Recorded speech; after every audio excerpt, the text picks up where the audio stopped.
জিনিসটা দেখতে হবে সত্যিকার অর্থে, এবং আমাদের প্রত্যেকেরই যে অনুভবটা থাকতে হবে তা হচ্ছে অল্প কয়েকজন মানুষ আমরা শিখতে চাচ্ছি, শেখাতে চাচ্ছি এবং তার একটা ধারাবাহিকতা তৈরি করতে চাচ্ছি।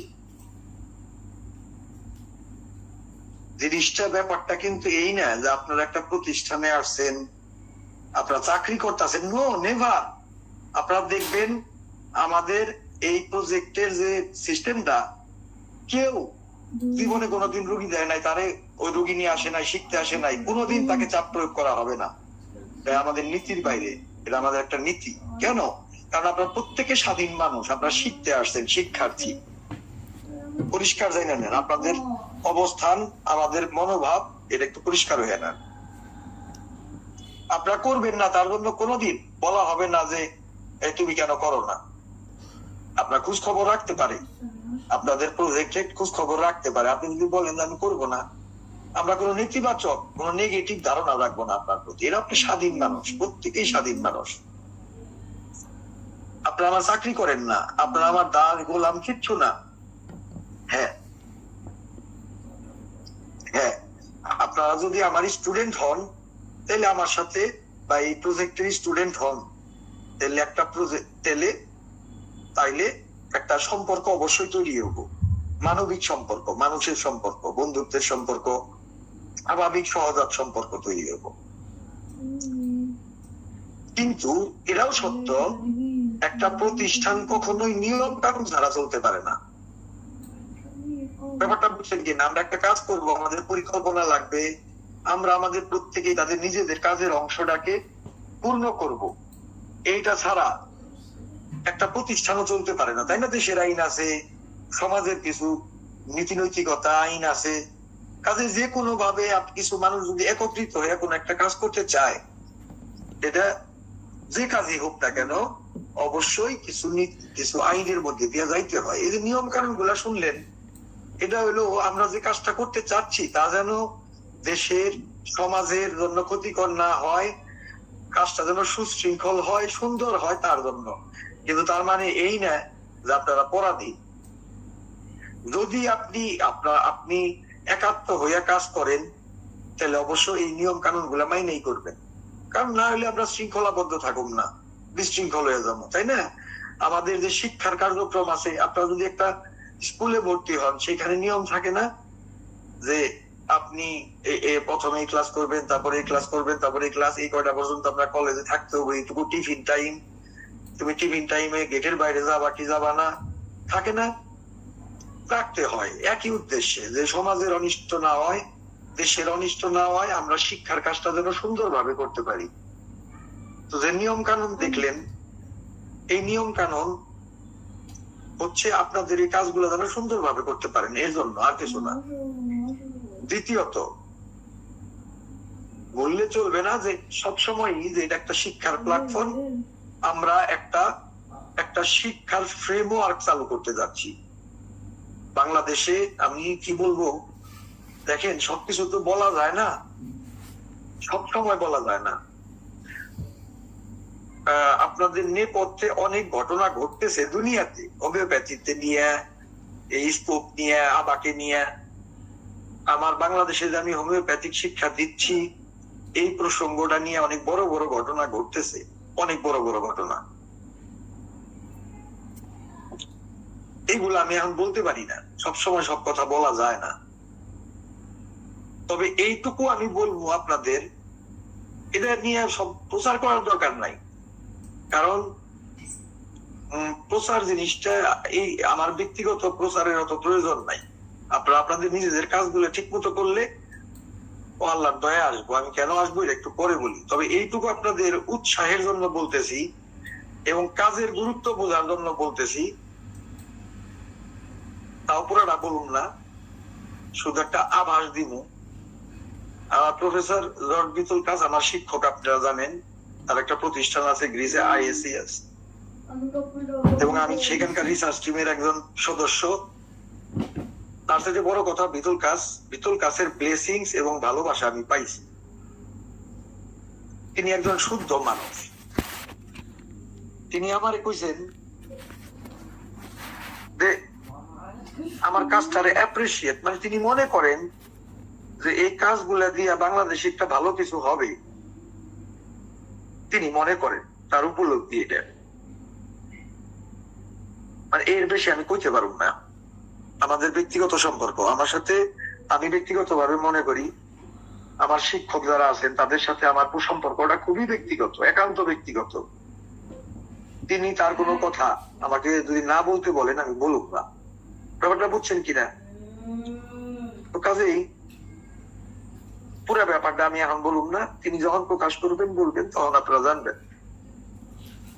শুধু এইটুকু মনে রাখেন যে আমরা যে কাজটা করতেছি, এই যে একটা পদ্ধতি, একটা সংগঠন, একটা ধরন ধারণ যা দেখতেছেন, এটা ছোট কোনো ব্যাপার না, ছোট কাজ না। এটা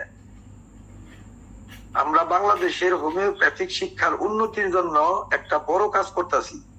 আপনারা জানেন 2টা রিসার্চ পেপার হবে এই স্পোক এবং হোমিওডাইজেস্টের কার্যক্রম নিয়ে, যেখানে পৃথিবীবাসীর আমরা একটা এডুকেশনাল ফ্রেমওয়ার্ক দেওয়ার জন্য প্ল্যান করছি। বিতুল কাস এই সমস্ত কিছু লক্ষ্য করছেন। তারপরে তিনি যে শব্দ ব্যবহার করছেন তা হলো আই রিয়ালাইজ, আই থিঙ্ক নয়। এইটুকু শুধু বললাম যে তিনি বলছেন যে আমি উপলব্ধি করছি, তিনি বলেন নাই যে আমি মনে করি। না, আমার শিক্ষকের তরফ থেকে এইরকম একটা কথা আমার জন্য বিরাট ব্লেসিংস। এই যে সম্পর্কটা শিক্ষক এবং স্টুডেন্ট এবং শিক্ষার, আপনারা দেখেন এটা তৈরি করতে পারেন কিনা, আপনারা প্রত্যেকে সমৃদ্ধ হবেন। ব্যাপারটা বুঝছেন সবাই? এটা গুরুত্ব বুঝছেন?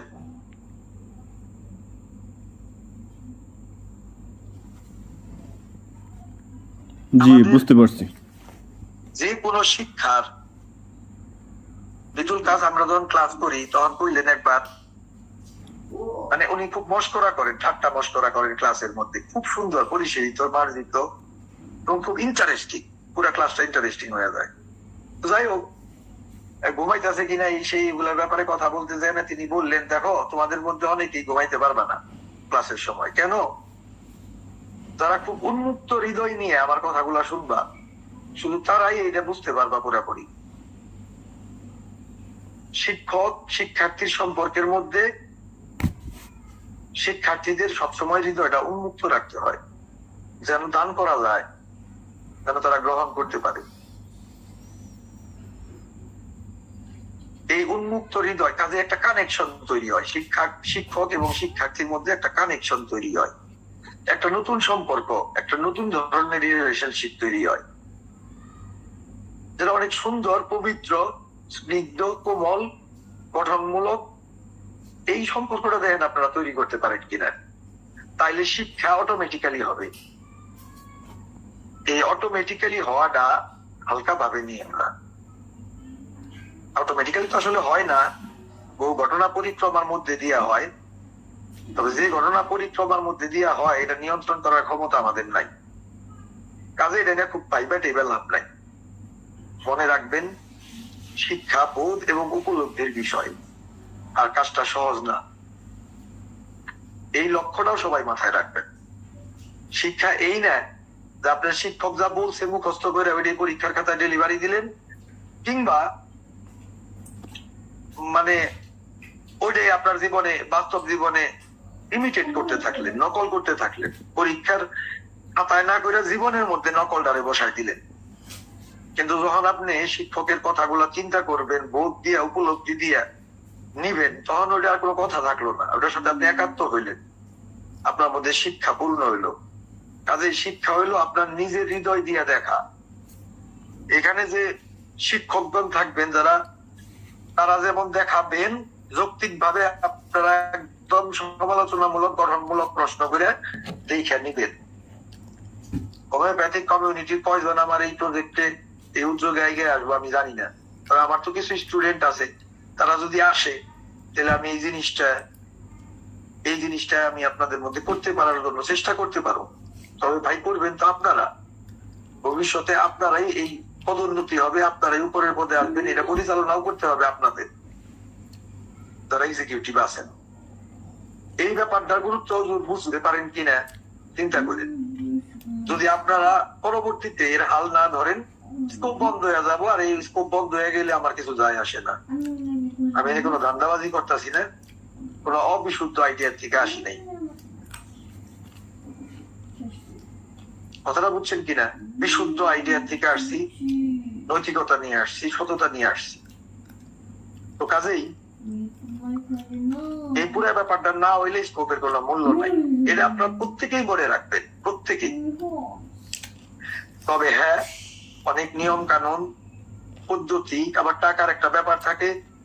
এই টাকার ব্যাপারটা কেন, এটা একটু বলে দিই আজকে। আরো 7 মিনিট সময় আমার হাতে আছে আপনাদের 9টা বাজার আগে। টাকার ব্যাপারটা কি দেখেন, এটা একটা বাস্তব সত্য পৃথিবীর। চরম সাধুরও ক্ষুধা লাগবো, খাইতে হয়, তাই না? যিনি খুব নৈতিক জীবন যাপন করেন তারও খাইতে হয়, তারও বাস ভাড়া দিতে হয়, তারও টেলিফোন খরচ হয়, তাই হয় না? ফোনের খরচ হয় না? তারও এটা হবে। আর আল্লাহ উপার্জন নিষিদ্ধ করেন নাই, হারামও করেন নাই। আমরা যদি আমাদের উপার্জন গুলারে কাজে লাগাইতে পারি, এখানে আমি টাকার কোনো ফ্যাক্টর না রাখলেও পারতাম। আপনারা শিখতে আসবেন, আপনাদের টাকা দিতে হবে কেন? বরঞ্চ আপনাদের উল্টা দেওয়ার কথা।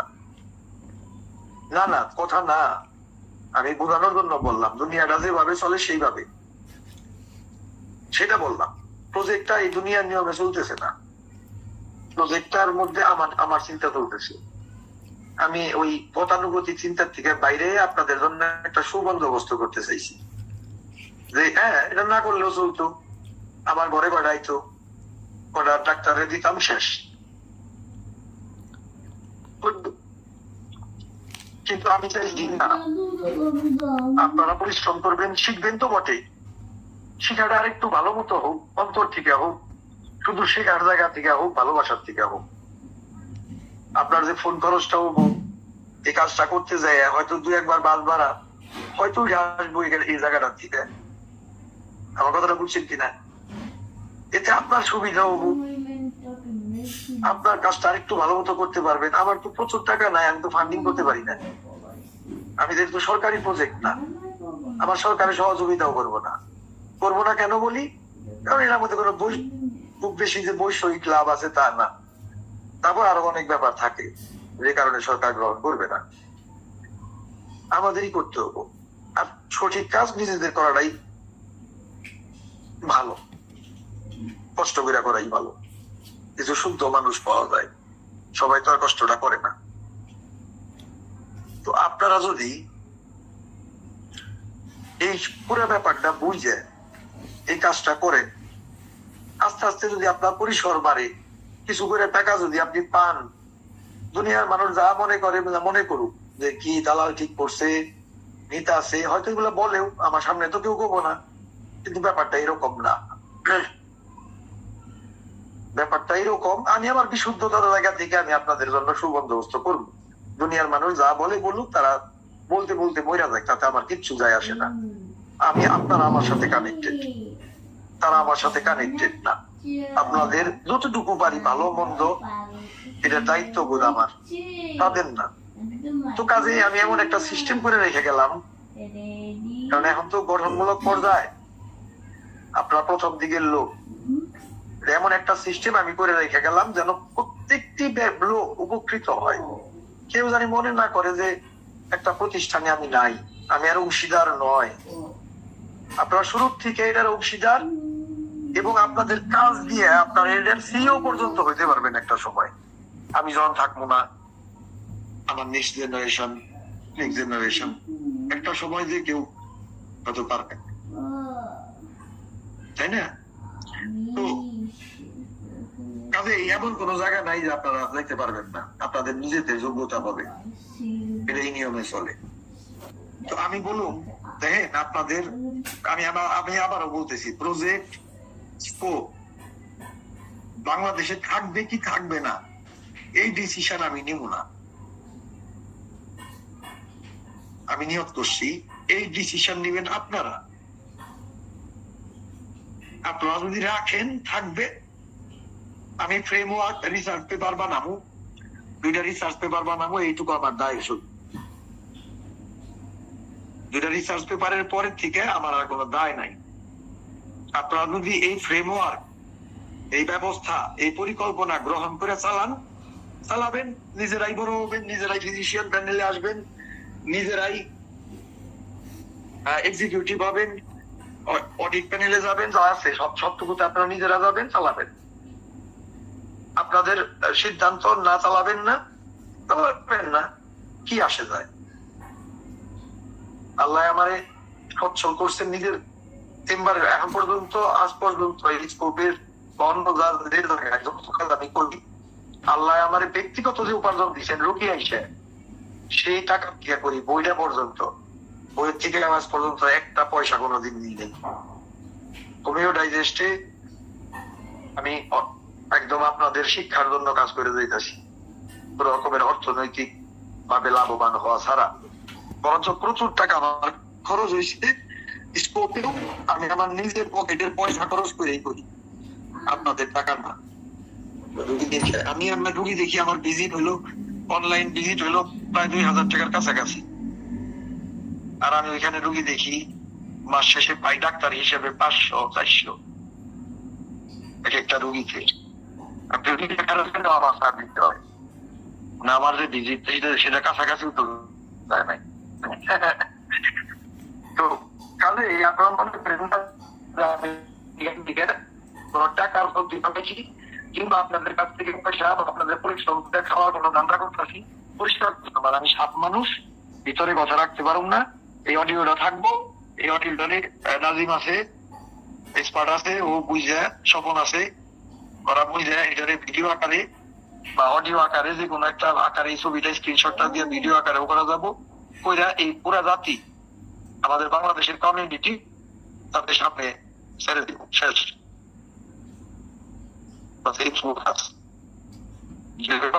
তারপরে বাংলাদেশের কমিউনিটি আপনারা না রাখলে আমি একা একা স্কোপ করতে পারবো না। এটা কোনো ট্রিটমেন্ট তো করতেই পারবো, টাকা পয়সা তো কামাইও বই, স্কোপ হবে না সেটা, তাই না? আপনারা স্কোপ আপনারা রাখলে রাখবেন, বাংলাদেশ থেকে যারা বিদায় করে দিবেন। হয়তো অন্য কোনো দেশ আমার পেপার দেখে এই মডেলটা আবার তৈরি করবো। ব্যাপারটা বুঝছেন কিনা? হতেই পারে, ও আল্লাহর ইচ্ছা, হইলে হইলো, না হইলে কিচ্ছু না, না হলে কিচ্ছু যায় আসে না। আমার 9টা বাজে। আমার আলোচনা আসলে আপনাদের যে সময় দিয়েছি তার সাথে বেশি আমি নিতে চাই না। একবারেই প্রত্যেকের মানুষের সময় তার নিজের এবং তার যথেষ্ট মূল্য আছে। তো কাজেই আমার বক্তব্য এখানে আমি করতেছি। তো আমি বলি, এটা কোনো ছেলে খেলা না।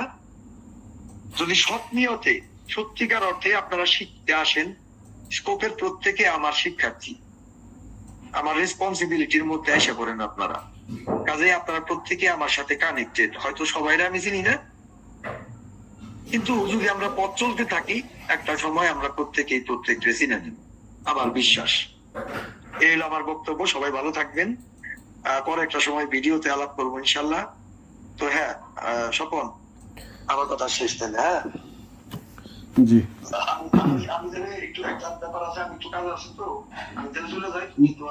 জি জি জি, ধন্যবাদ আপনাকে স্যার, আপনার মূল্যবান কথা বলার জন্য।